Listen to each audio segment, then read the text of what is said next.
Order! Order! You are an incorrigible delinquent at times. Behave yourself, man!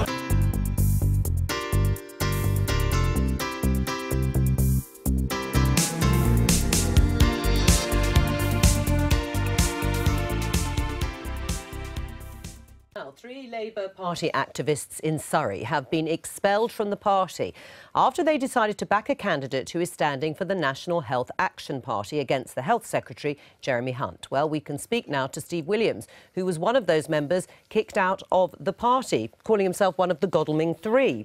Now, you've been formally expelled from the Labour Party after nearly 50 years, apparently, as a supporter. But you must have seen it coming. You must have known that that's what would happen if you backed a rival candidate. Well, I think it's very disappointing, Jo, to be honest with you. I have, as you say, I've been a member of the Labour Party for 46 years, and I have been expelled from the Labour Party for actually doing my best to try to secure the outcome of defeating a Conservative MP. A Member of Parliament for South West Surrey, who as Secretary of State for Health has done untold damage to the National Health Service. But you understand the rules, don't you? You understand the party's rules because you are a long-time member, and they're very clear that if you publicly support a candidate that is running against the official Labour Party candidate, then you will be expelled. In fact, it happened to Ken Livingstone many years ago when he ran for mayor.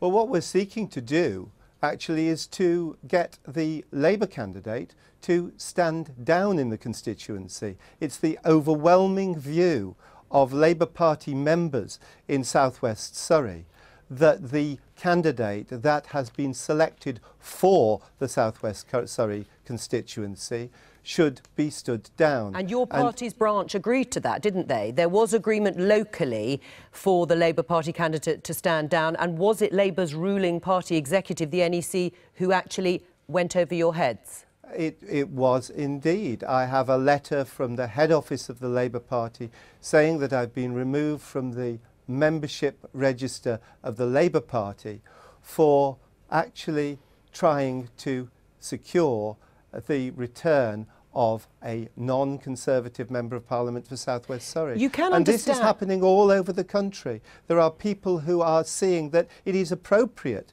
for Labour Party members and supporters, and for Liberal Democrat members and supporters, and for Green members and supporters in different parts of the country to stand down their candidates, to stand aside for the candidate who is best placed to defeat the Conservative. There is a regressive alliance of the right. UKIP are supporting Conservative members of Conservative candidates in this election in order to defeat the left. But you so can why understand, can't the progressive side of politics do the same? You can understand, though, Steve Williams, from Labour's point of view, the party, the leadership, and its ruling executive, that this is the official opposition, and it should be fielding candidates in every seat and should be able to win as many of those seats as possible.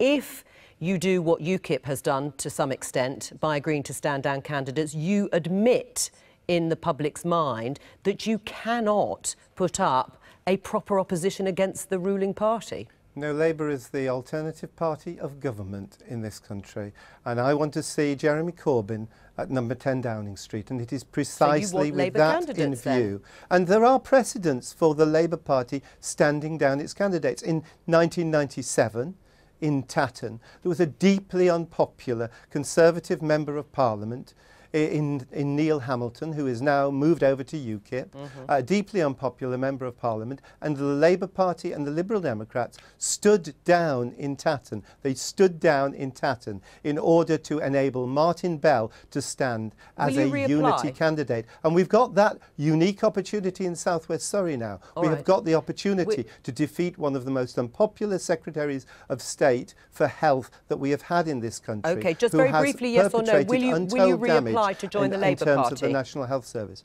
I'm sorry, Jo? Will you reapply to join the Labour Party? Just yes or no? Of course I will. The Labour Party is in my soul. I want to remain a member of the Labour Party. I didn't leave. I was thrown out. Steve Williams, thank you very much. Caroline Lucas, joint leader of the Green Party, had been calling for a progressive alliance, but yesterday claimed Labour and the Lib Dems had betrayed their voters and the Green Party would now focus on their own prospects. She joins us now. Now, when we last spoke, you were down the line, I think you were at your conference in Bristol, and you were quite enthusiastic about a progressive alliance. What's gone wrong? What's gone wrong is that the leadership, people around Jeremy Corbyn, have absolutely put the lid on this happening. And I think why I said that's a betrayal, which is quite a strong word, but it feels like without some kind of cooperation in a handful of marginal seats between left and centre-left candidates, we know how the story ends. We know that we wake up on June the 9th thinking, how on earth have we allowed a massive Tory landslide? So there's huge appetite for this with grassroots Labour members, as you've just seen with Steve Williams. And I think what's so sad is that all of this excitement up and down the country, I've been speaking at public meetings, you know, right across the country, huge amount of enthusiasm for it, but it's being stopped by the party leadership. So if it's stopped at a national level, if the national leadership in Labour doesn't like it, could it still happen at a local level?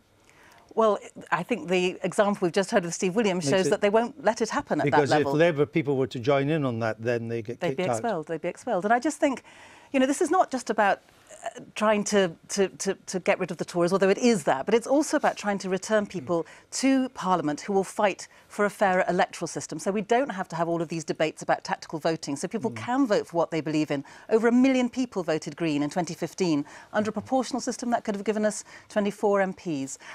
You know, that would have been a better representation of views across the country than the current electoral system that we have. At last year's by-election in Richmond, who offered the Green Party £250,000 to stand aside in favour of the Lib Dems? I don't know the name of the person. I know of the incident you're talking about, but it happened after the decision had already been taken to stand down and the money was not accepted. So any kind of implication that we were standing down in order for money is absolutely wrong, categorically wrong. It happened after the decision was taken and the money was not accepted. But somebody did offer £250,000. I believe so. I didn't speak to them directly, but that is my understanding. But as joint leader of the party, somebody offers your party £250,000, you don't know who it is? I don't remember the name. I've heard the name, but the point was it went through our ethical checks. It didn't pass our ethical checks. The money was not accepted. But your candidate did stand aside.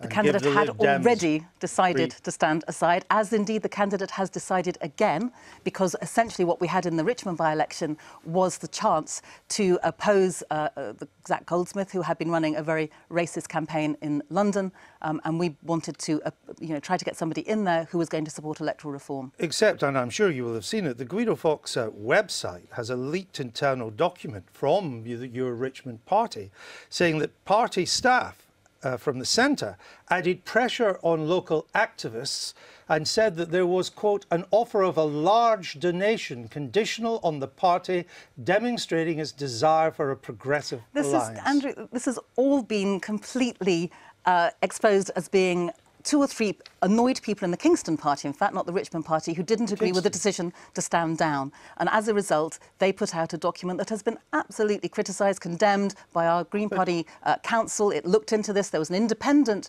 investigation into it, which absolutely said that there was no substance to the claims there. So you're saying that the local chairman of the Kingston Green Party and 2 other members have made this up? I think they have either been misled themselves or they've been misinformed or somehow false information is in that document. That is what our regional council independently declared. One of them, I think, has already gone off and joined the Labour Party. You know, instead of going over something that isn't really a story... This is quite important. I mean, it isn't important, but it's not true. That if this was true of another party, if it were they had true, been Andrew, offered $250,000 to do something, you would be the first to condemn that kind of approach. I certainly would. And that's why I'm so robustly challenging, as I have done all along the way, what was in that report. It was absolutely wrong. The decision to stand down... But you don't even know who offered the donation.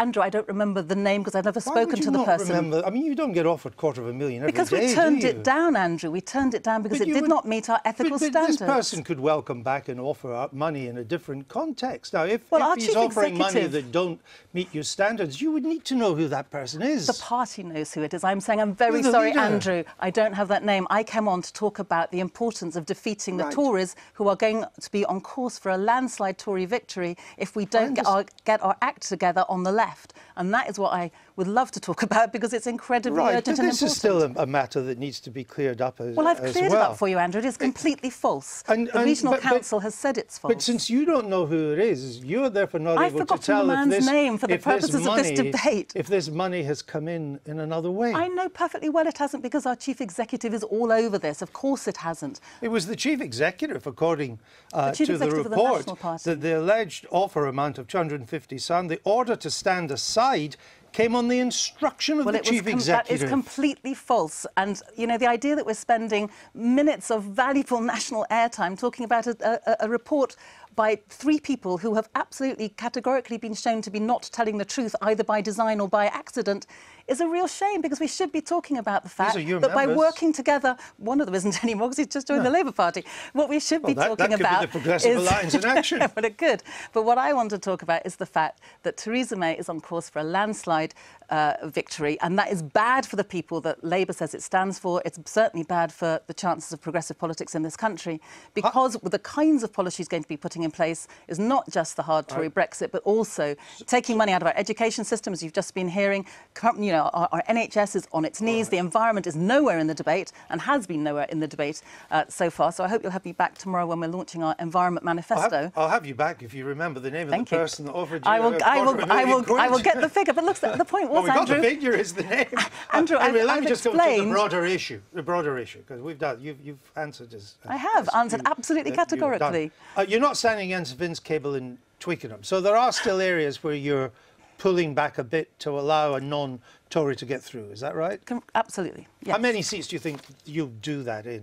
Probably about 10 or a dozen. About 10. And that'll be largely in favour of the Lib Dems.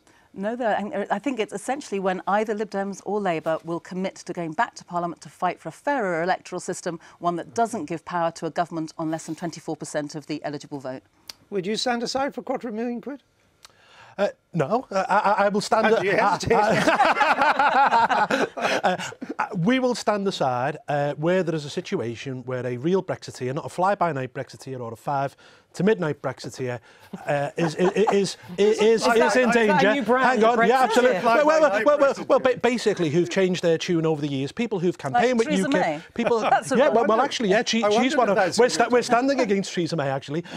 You know, people who've campaigned. I know, yeah. People who've campaigned with us for years, people who've shared platforms with UKIP, campaign for Brexit, you know, we'll give them a free run. OK, we'll leave it there. Caroline Lucas, thank you very much. I've been getting away with it all.